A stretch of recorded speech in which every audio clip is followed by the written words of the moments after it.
Sinead O'Connor. Hell, I wanted to marry Christy Brinkley, but it didn't happen.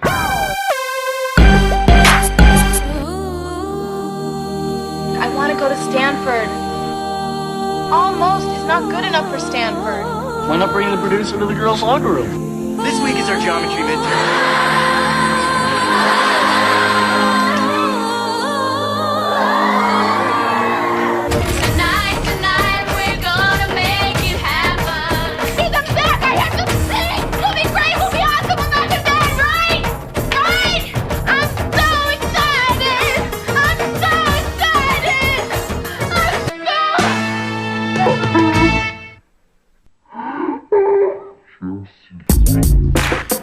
May I come in?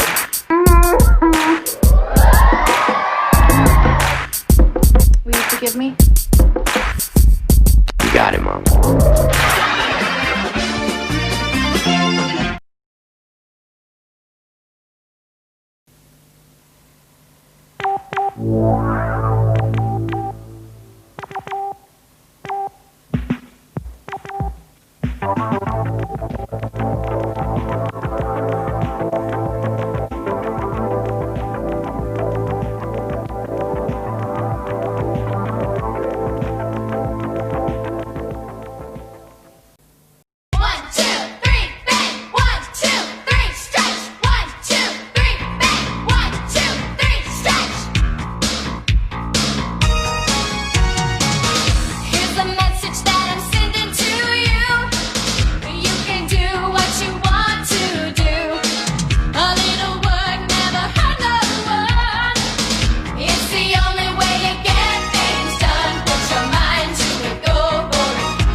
To understand this episode, we must first dive into the unabridged version of the United States history of the war on drugs.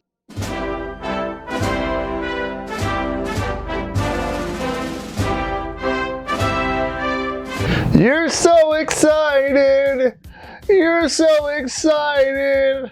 But yet, you're so scared!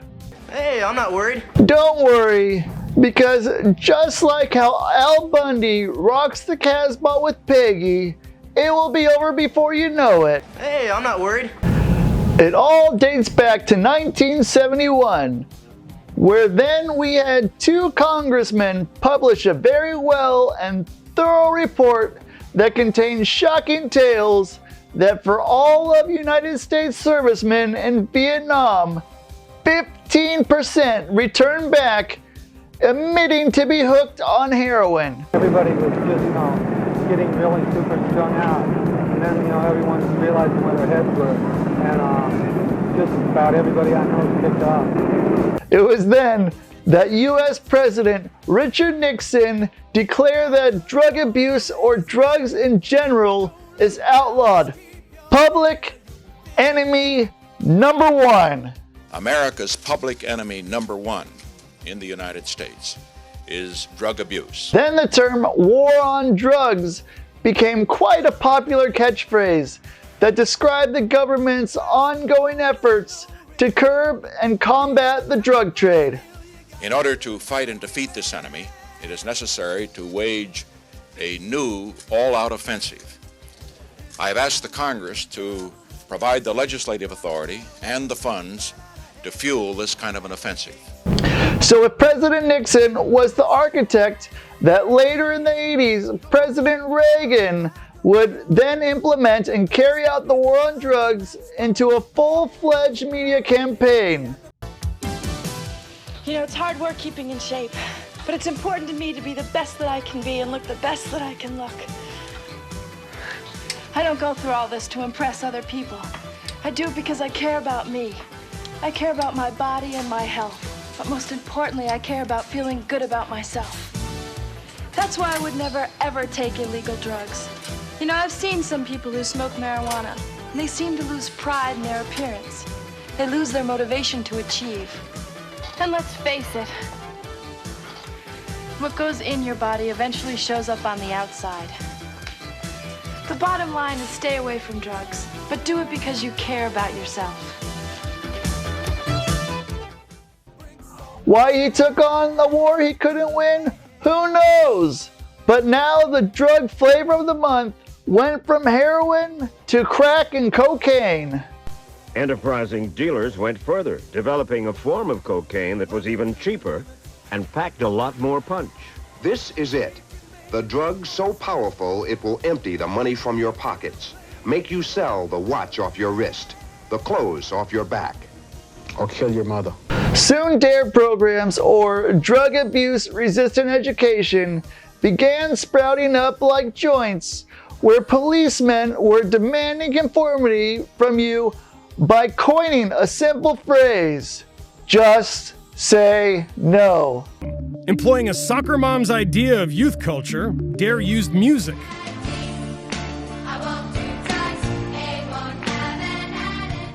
Buff and pantless lions. How to resist drugs and violence and react to bullying or any other threat. And rapping straight-edge bears. So take it from Yogi, doing drugs is gross. You can get in trouble from even one dose. Shockingly, none of this halted the advance of teen drug use. A 2001 Surgeon General report on DARE said the program, quote, consistently showed little or no deterrent effect on substance use. Bush Sr.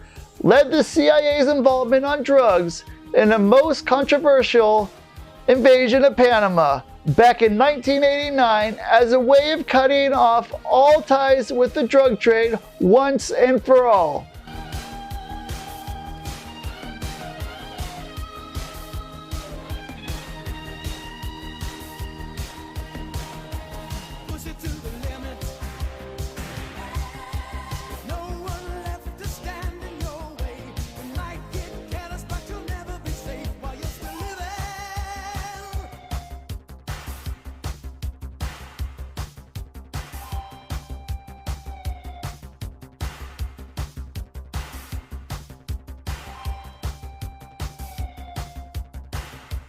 It was from that political blowback that both sides wholeheartedly decree that the war on drugs was a complete and utter failure.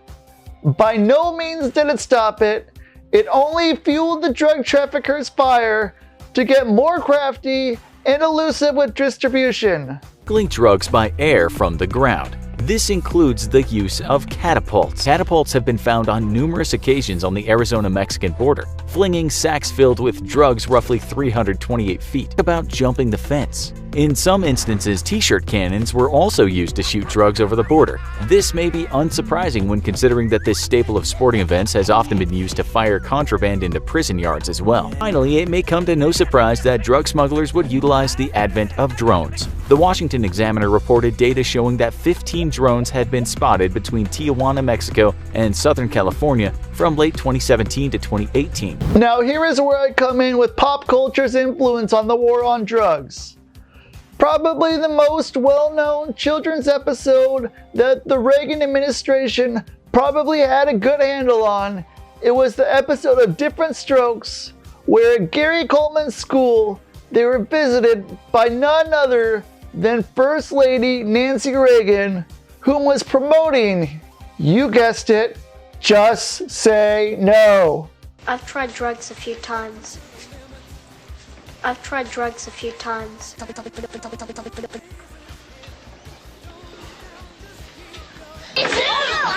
Even the animation world got in on this growing drug epidemic. With a 30-minute special, All-Star Cartoons to the Rescue, where your favorite animated Saturday morning stars spoke to you as to why marijuana was bad. It's me. This is my future. It is if you don't get off those drugs. You use, you lose. Listen to us. We care about you, Mikey. What's up, Doc, is your life, if you don't cut it out. There's nothing cool about a fool on drugs. Just believe in yourself. Yeah, you're excellent just the way you are, without drugs. How do I get out of here? So with everyone else daring to keep kids off drugs, Saved by the Bell wanted a hit, but featuring a non-addictive substance, of course, but dangerous in large quantities, aka caffeine pills, which are known today as 5-Hour Energy. Ugh, I hate coffee. The show wastes no time with Jessie drinking coffee, which she detests because it's Stanford or die. So she does what anyone who doesn't fear the Grim Reaper does, is pour a half a bag of sugar onto the situation. So send back the coffee, it's hopeless. For she takes her coffee very seriously. What else is she gonna do with the coffee, Zack? Use your head as a donut and dunk you in it. Zack enters and informs us that there is another big midterm in geometry coming up that doesn't involve Mr. Motormouth Testaverde. So I'm telling you, there's a chance.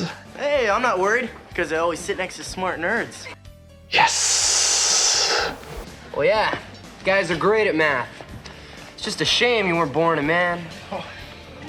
Yeah, it's a shame you weren't born one either. All I have to say is, thank you, drugs, because apparently the writers were actually able to tie in current affairs with Jessie's intense caffeine intake, for she fears she will flunk the midterm. So she stays up late taking shots of death before decaf to make the boogeyman of bad grades go away. Back at the Max, Lisa and Kelly have an idea to sing their geometry blues away by popping a quarter into the jukebox, which so happens to play the very same song you are formulating in your mind to sing, but not knowing you selected it out of random. Hey, Jessie, listen, I'm so excited. I know you're excited, but try to forget about me. I'll pray for help. How did Kelly all of a sudden become the voice?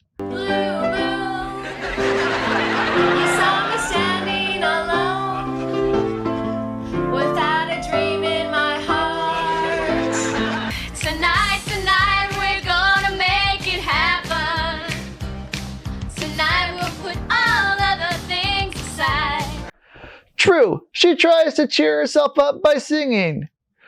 Most of the time, it turns out that your voice is worse than Jessie's problems. We're going for those pleasures in the night. See? Zack later says his father has a friend who works as a record producer who are looking for a girl's version of Bananarama. Yeah, the new chicks on the block. Thank you, new pig in the booth. Honestly, I can't tell the difference. Mr. Dewey returns as the geometry teacher, whom is a special kind of crusty too. Almost like Ben Stein without all the creationist bullshit. Mr. Morris, B+. Should I congratulate you or the person who is sitting next to you? Sir, I am shocked.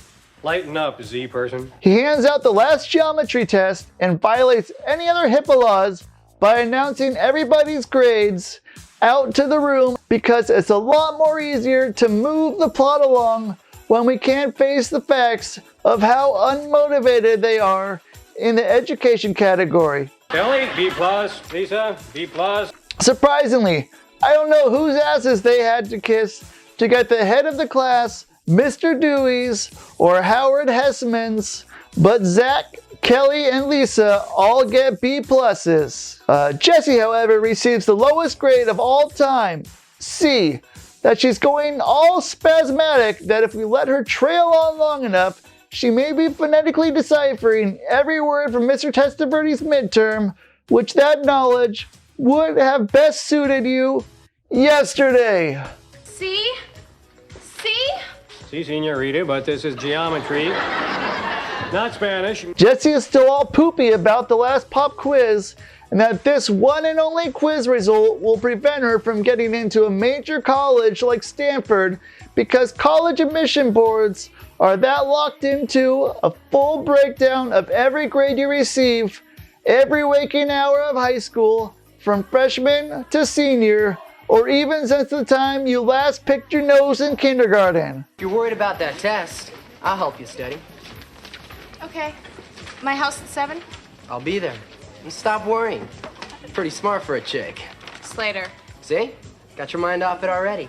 My oh my, let's hope they don't uncover that D- from finger painting in preschool. Never fear, because Slater is about to kick up the AC and cool down young Hillary Clinton here.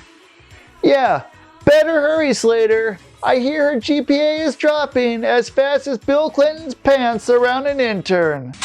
I did not have sexual relations with that woman. Did not have sex with that woman. Nope. Not a single time. Then Screech arrives and an all too obvious bad excuse for a disguise that the girls are still unable to distinguish him in a bad wig, further denigrating the Irish accent when he takes on his new persona, Sinead O'Connor. Well, that's a very famous name. That's the other O'Connor. She's my niece. She learned from me. You taught her everything she knows? Oh, that I did. Now she can clean toilets with the best of them. The more things change, the more these gals still haven't got a clue. Come on, lassies, let's cheer up and sing. The girls decide to sing a song for Sourpusses, and Mrs. O'Connor records them on Mr. Moprophone that was supposed to be sweeping the nation, but took a wipeout in sales. Later at Jessie's house, where Slater pretends to be the smart one. Oh yeah, he's the smart, classy one that likes fart jokes. This ought to be a gas. You are in trouble. Zack commits another foul error in climbing in Jessie's window again, which continues to be not closed or locked.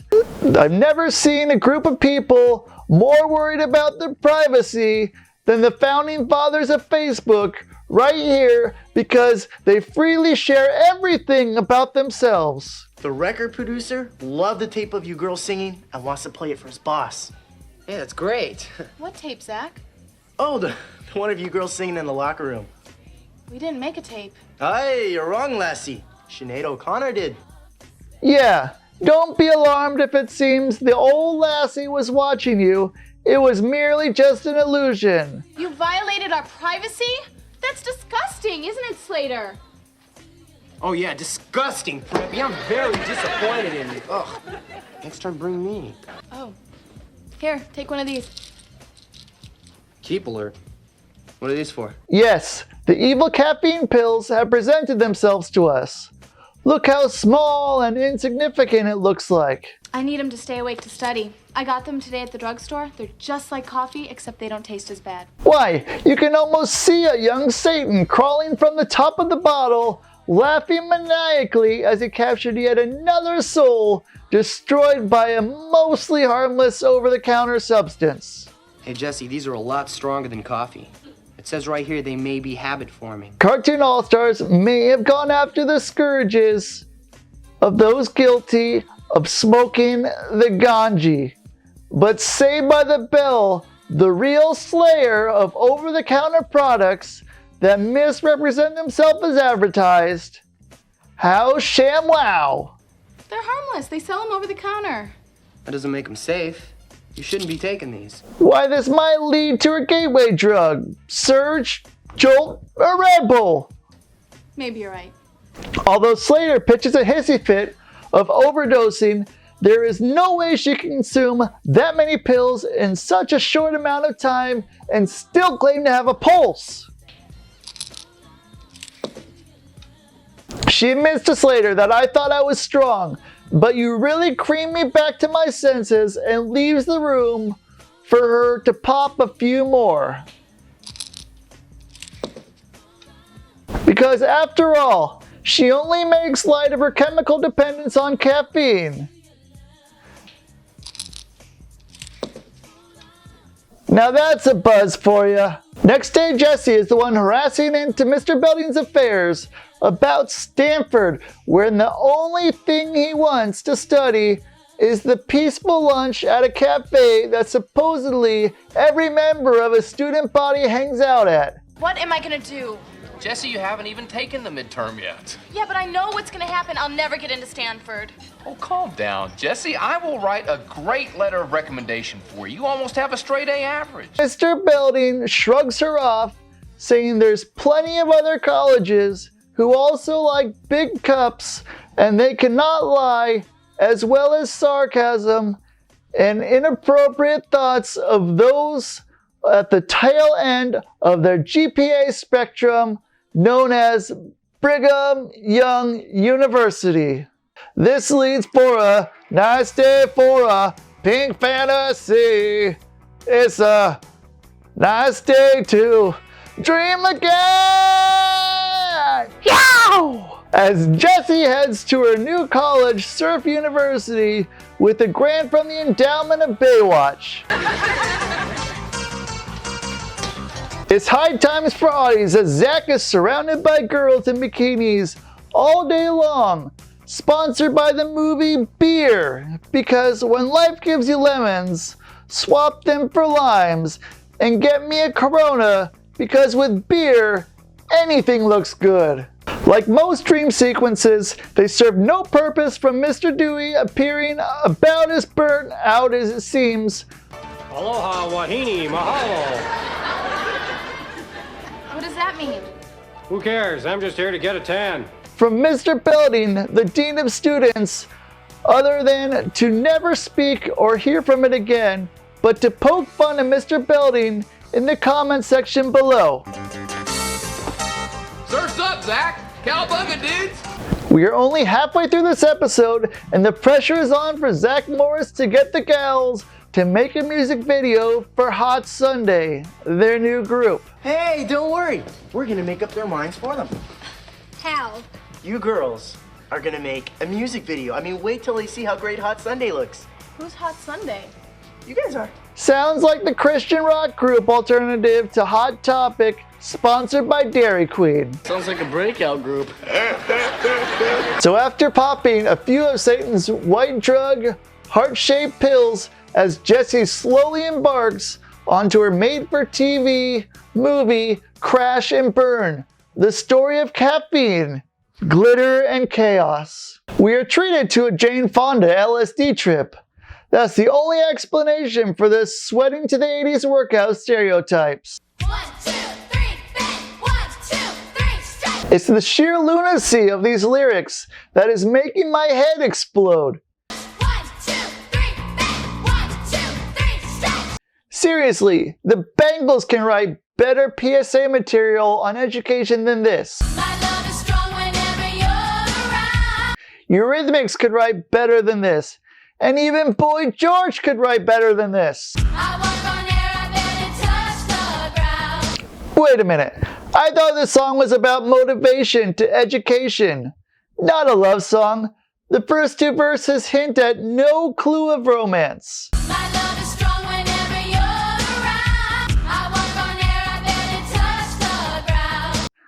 As for the second verse, why are they in heaven now?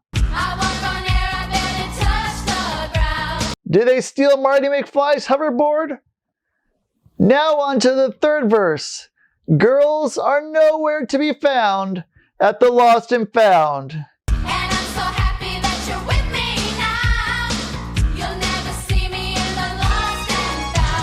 Nor are they like a cell phone or piece of personal clothing you neglect to leave on a bus. What does this all have to do with chasing your dreams? It's not until you reach the third verse and the very last few lines that we are finally cued to the romance aspect of the song.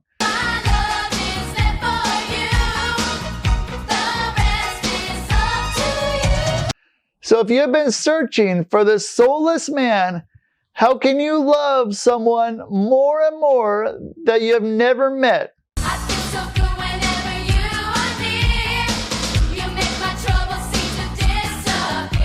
Are you stalking the Casper the Ghost?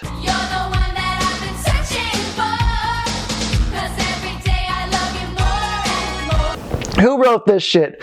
Is this from the same guy who wrote the theme song to WWE's Strike Force that turns studs into country line dancing sissies? Girls in cars. Girls in cars. I love girls in cars. Girls in cars. Girls in cars. I love girls in cars. Girls in cars. Girls in cars. The only thing worse than the lyrics is the uncoordinated cardio.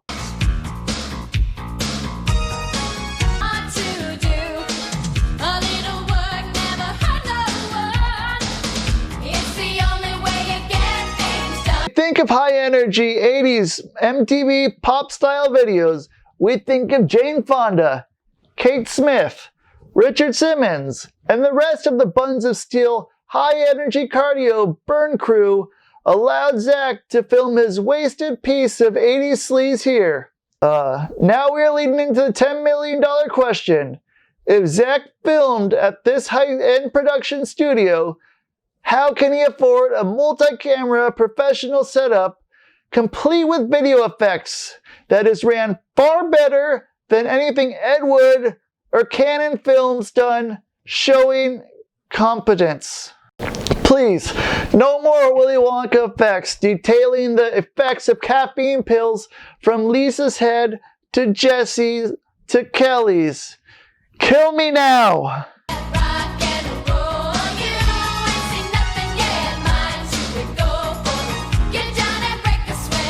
It's over now, right?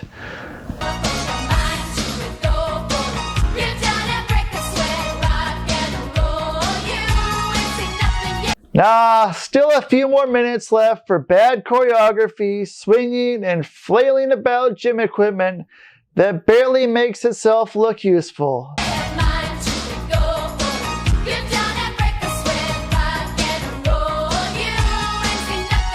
Thank you for that masterful piece of shit.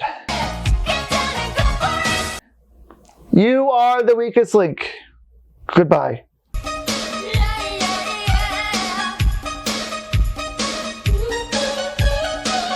Now that's 3 minutes I can never get back. Cocaine is a hell of a drug. Well, this company still isn't convinced that they're the ones yet, unless they prove that they're not canned, re-recorded, Milli Vanilli voice-altered superstars in a can and wants them to bring their authentic styles to the max. since everything in the teen world, down to the boys and gals at West Beverly Hills, revolve around the Max. Oh, I can't tonight. I have to study. Tomorrow's the midterm. Either they like hot sundae or vanilla ice. Which flavor of the day shall it be? I may as well take poison now. So after being heartbroken to a previous horror scene of Killer Workout, we remembered why we watched this special episode. What are these doing here? Which was Lucifer's caffeine, the foundation of my food pyramid. I believe you were looking for this. The next day, Jessie has now made her metamorphosis into Go-Go Gomez to take on that geometry midterm. Hey, earrings, Lisa. Ask me anything about geometry. I'm ready, I'm ready. Here's the nuttiness of this episode. We are keyed into many times of her batshit-like attitude, but yet the audience demands a more somber, serious tone. Jessie, are you alright? Great, wonderful, terrific. Check this out. The square of the hypotenuse of a right triangle is equal to the sums of the square of the other two sides, baby! What ends up is you feel a sense of awkwardness, a sense of feeling to laugh or not to laugh. That is the question. The sums of the square of the other two sides, baby! Yeah! For example, Jessie is one and done without barely lifting her pen, but yet she hastily brings up her midterm up to the front and goes, arriba, arriba, andale, andale, onto the Max.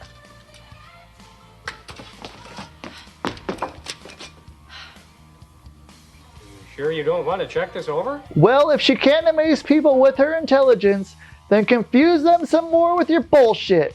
No, Mr. Dewey, I aced it, I know it. I really studied. Get number 6 right?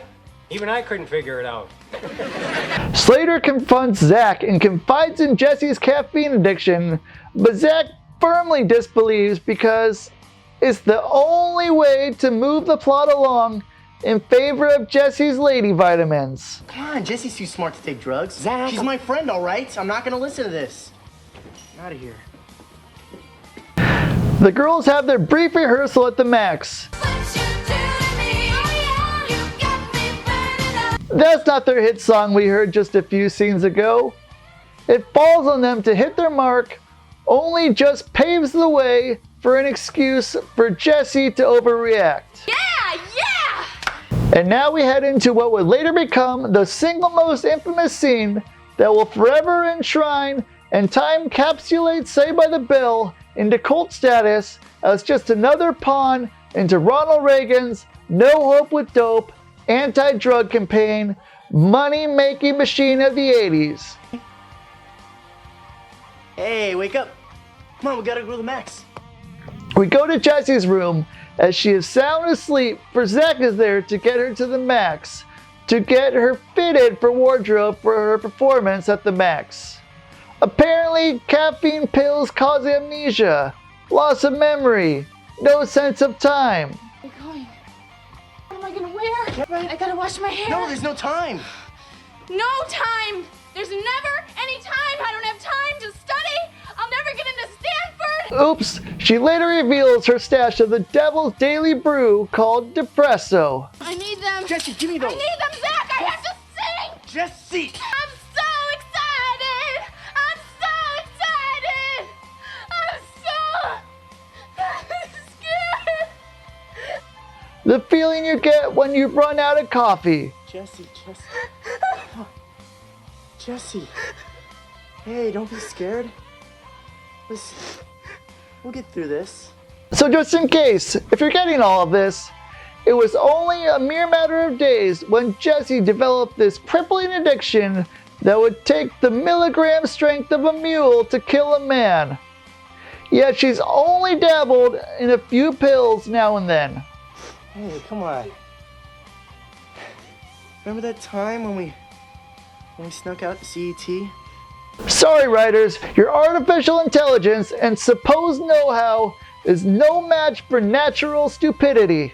It's live performance night for Hot Sunday at the Max, starring Lisa, Kelly, Oh my God, for the love of everything that would cause serious hallucinogenic side effects of caffeine for long-term exposure turns you into dust and diamond. It's the only way you get things done, but your mind should go for. Oh, the humanity!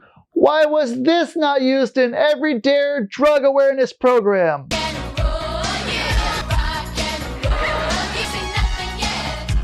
Look, you guys, maybe you should come back another time. You see, one of the girls wasn't feeling very well, and it was hard to find a replacement on such short notice, so we had to replace her with that thing.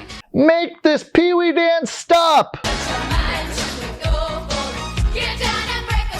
At Jessie's house, the gang decides to pay her a visit because, after all, a best way on the road to recovering is keep her up forever to prolong her binge. The important thing is that you get better. Well, we didn't help. Maybe we put too much pressure on you to sing. That's right. May I come in? They all take blame in Jessie's journey into maximum strength awake. I wasn't very nice to you. You never are. That's what I like about you. Will you forgive me? Yet Slater considers his emotional abuse by Jessie to be considered a turn-on. You got it, Mama. Well, Jess concludes that her mother is talking to her doctor for counseling tomorrow. Gotta learn that it's okay if I'm not the best at everything. The doctor? That's the best you could come up with? Yay!